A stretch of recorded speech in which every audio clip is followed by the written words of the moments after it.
قادیانیوں کا آغاز کب شروع ہوا اور اس نے کس کے کہنے پر نبوت کا دعویٰ کیا؟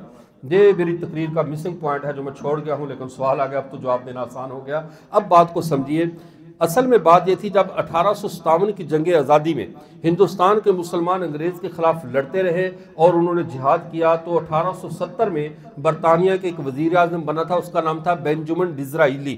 یہ صہیونی بادشاہ تھا، یہودی تھا۔ اس نے پہلے ایک پینل بنایا، اس کے اندر پوچھا کہ ہندوستان کے مسلمان ہماری اطاعت کیوں نہیں کر رہے۔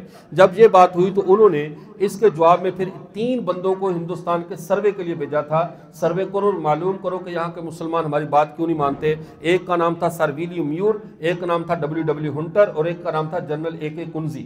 یہ 3 بندوں نے ہندوستان کا وزٹ کر کے باقاعدہ جا کر خبر دی کہ ہندوستان کے مسلمانوں کو ہم نے حدیثوں کے نام پہ، فقہ کے نام پہ 20 فرقوں میں بانٹ کے دیکھ لیا، لیکن 2 نظریے ان کے ایسے ہیں جو پھر ان کو اکٹھا کر دیتے ہیں۔ انہوں نے کہا کون سے؟ ان کا ایک نظریہ امت، ایک نظریہ جہاد۔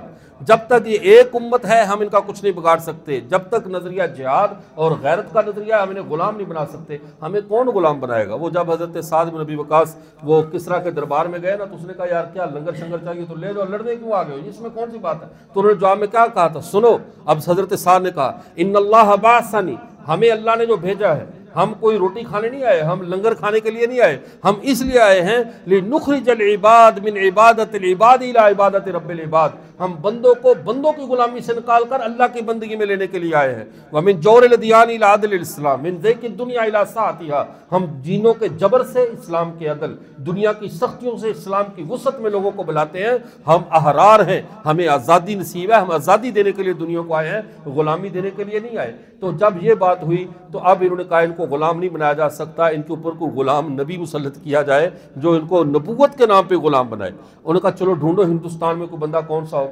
پھر سیالکوٹ کے اندر باقاعدہ یہ آپ کے قریب پڑتا ہے، ہندوستان میں نبوت کے پیپر شروع ہو گئے، یہاں پہ نبوت کے اوپر پرچے لیے گئے، چیک کیا گیا کس کو نبی بنانا ہے۔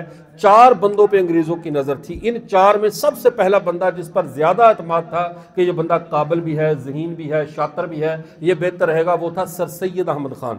اس کو بلایا گیا، اس نے صاف انکار کر دیا، اس نے کہا جی میں یہ کام نہیں کر سکتا، میں نبوت کا دعویٰ نہیں کروں گا۔ دوسرا بندہ تھا مولوی چراغ علی جموی، جموں کشمیر کا رہنے والا تھا، اس نے بھی انکار کر دیا۔ تیسرا بندہ تھا حکیم نور الدین بھیروی، جو راجہ تھا، نائی تھا یہ بھیرے کا، اور حکیم تھا ریاست کشمیر کا، وہ سرکاری حکیم، اس کو بلایا، اس نے بھی انکار کر دیا۔ لیکن ان تینوں نے ایک بندے کا نام لیا، اسے نبی بنا دو، وہ کافی ہے، وہ جو ذمہ داری سنبھال لے گا، اور وہ سیالکوٹ کی کچہری کا منشی تھا مرزا غلام قادیانی۔ اس مرزا غلام قادیانی کو کہا گیا، اس نے نبی بننے کا اعلان کیا، پھر اس کو تدریجاً نبوت دی گئی، جیسے گھر میں ہوتا ہے نا اچار ڈالا جاتا ہے، کہتے ہیں ابھی کچا ہے، پھر پک جائے گا، پھر اور پک جائے گا، تو چیزیں کچی پکی۔ تو یہ نبوت میں یہ چیز نہیں ہوتی، نبی تو یا تو پیدائشی نبی ہے یا دئی نبی، تدریج نبوت میں نہیں ہے، جو بندہ نیکی کرتا کرتا پہلے مفتی بنا، پھر عالم بنا، پھر مہدی بنا، پھر مسیح موعود، پھر نبی۔ بھئی یہ نبوت ہے، کوئی اچار تو نہیں ہے نا، کوئی پہل ڈالی ہوئی پھل پک رہا ہے، کچا پھل ہے۔ اب اس نے بتدریج دعویٰ ہے نبوت کیے، 1879 میں کچھ کیا، 84 میں کچھ کیا، کرتے کرتے اس نے پھر 1902 میں باقاعدہ نبوت کا دعویٰ کیا، نبوت کا اعلان کیا، اور لاہور کے اندر اس نے اپنی الگ سے جماعت قائم کی، انجمن حمایت الاسلام کے نام پہ اس کا نام رکھا، اور مرزائی جماعت۔